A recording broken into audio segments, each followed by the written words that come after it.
plan to trade, what do you think our buy should be overall?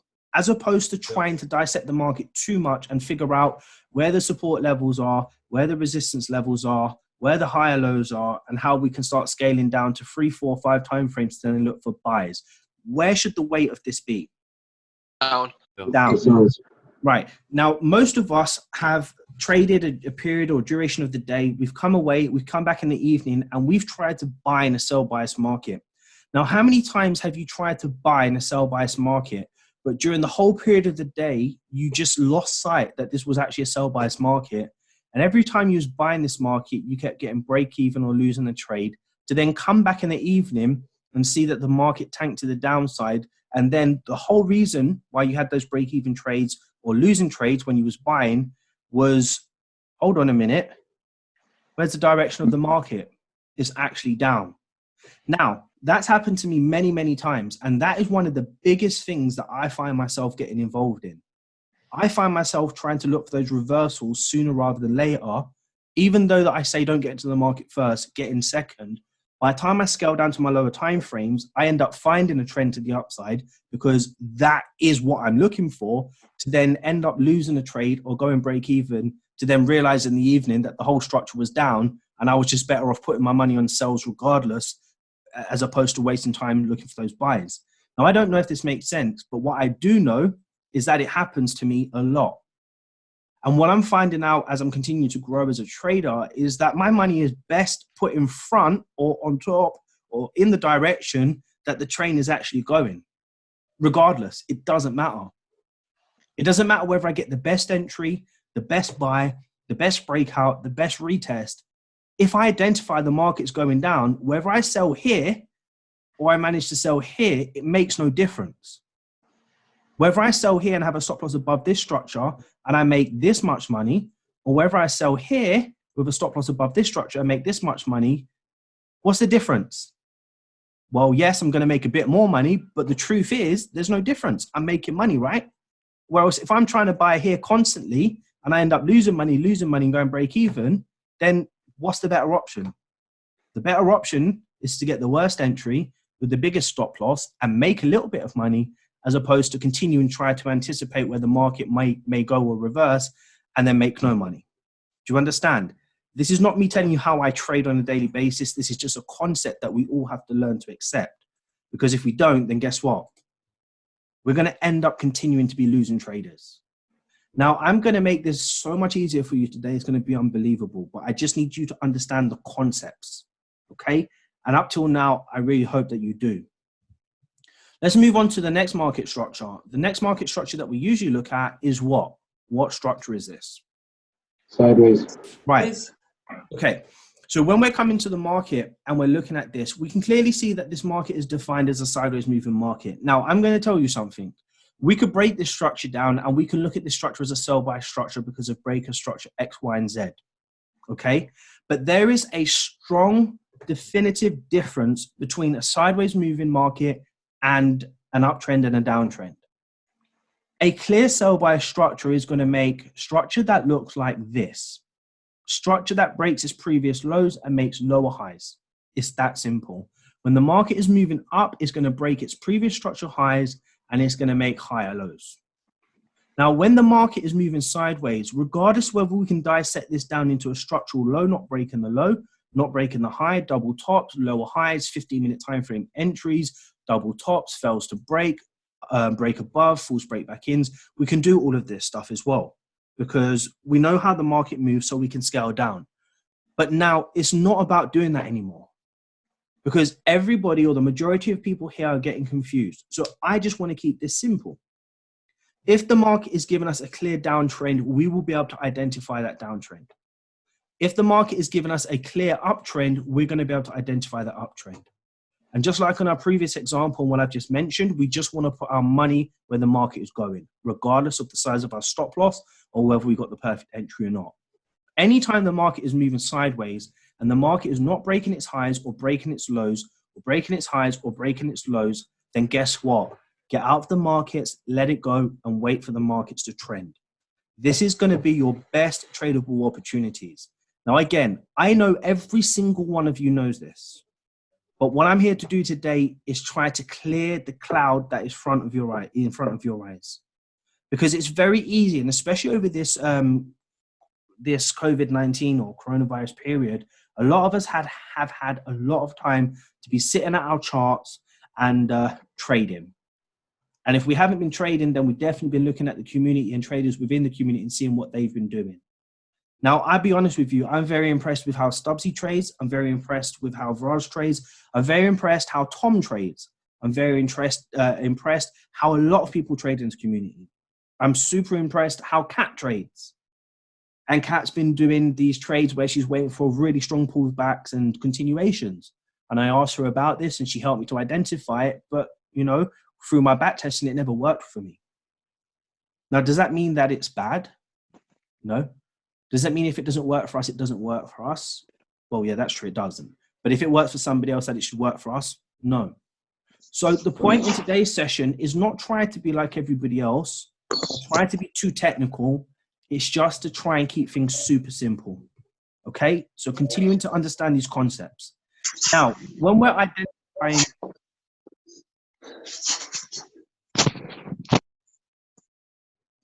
Bro, stay muted, please. I don't know if you just joined the session, but there's too much noise in the background, okay? Now, when we're identifying structure and formations, what are we looking for? Well, again, everybody knows this. When we're looking for trades in an uptrend, we're looking for higher highs and higher lows. When we're looking for trades in a downtrend, we're looking for lower lows and lower highs. And when the market is ranging, we're just going to be identifying structural highs and lows. It's that simple.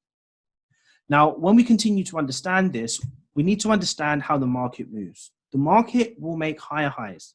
In an uptrend, accept it.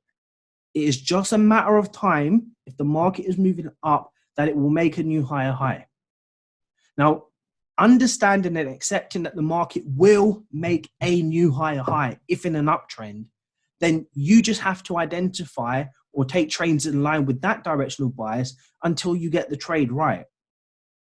Now, there are ways to whittle this down so that we don't start taking losses left, right, and center by making sure that we don't buy the high, by making sure that we wait for the pullback higher low to make sure that we're looking for those wick rejections or retests of levels. But the principle is pretty simple. If we accept that the market goes up and will make a new higher high without a shadow of a doubt, then guess what our best odds are, or guess where our best odds of putting our money are in? Taking buys. Forget the reversals, taking buys. Now, there's many times that I've looked at the charts and I've not looked at the chart for a very long period of time and come back, and I've seen a 4H time frame push into the upside for like the past 3 weeks. When I look at that, do you know the first thing I say to myself? I just wish I bought the bottom, or I just wish I bought the first higher low, or I wish I bought the second higher low. But I never did.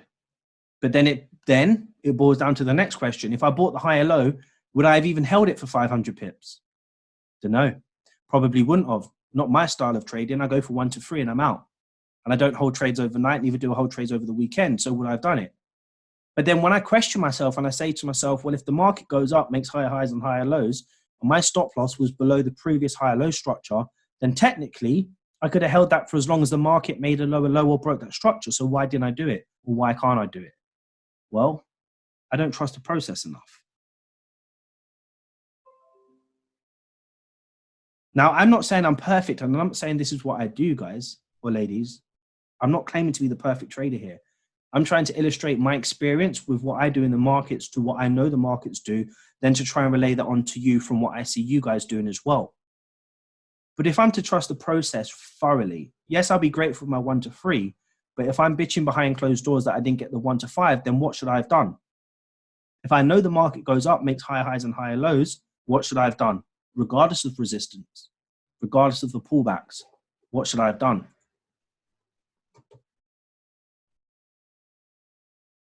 Held the trade. Now, in hindsight, it's simple. Yes, everyone keeps saying it's simple. I get it. Now, it's not simple in terms of being actually in the trade and allowing it to happen. And the reason for that is, well, there is only one reason for that. What's the reason for knowing in hindsight that the market will do this, or more often not will do this? What is the reason that we can't do this? Fear. Right, very good. Fear. Fear of losing money. Impatience, very good. Afraid to lose profits. Very good. Overthinking.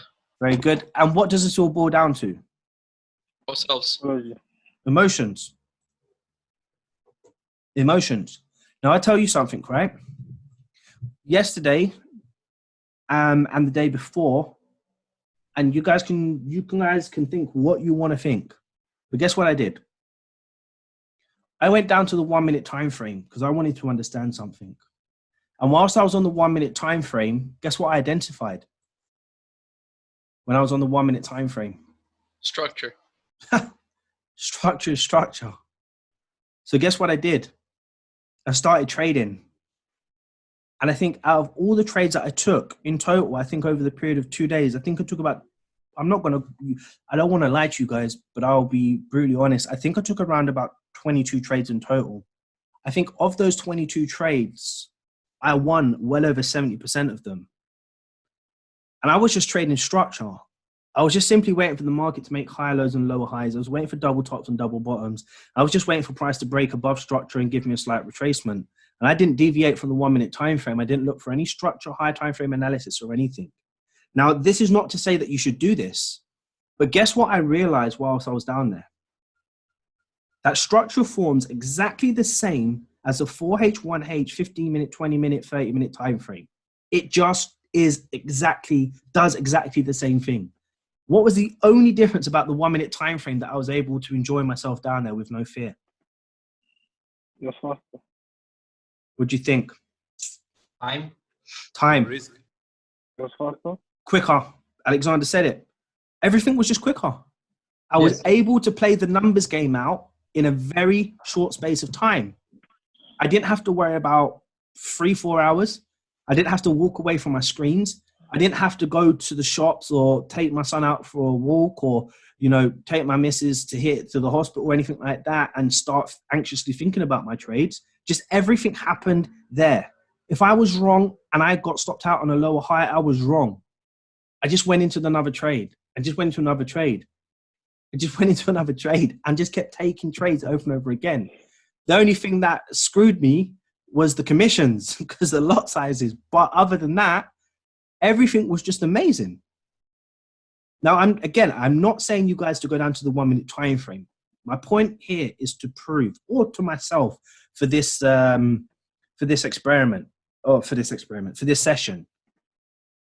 We talk about the high time frame being the number one time frame for analysis and key levels.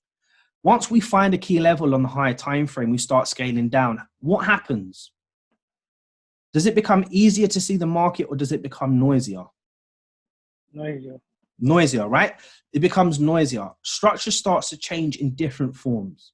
Once we take a key level and we go down to the next time frame, does it become even easier or does it become even harder because of the noise? Harder.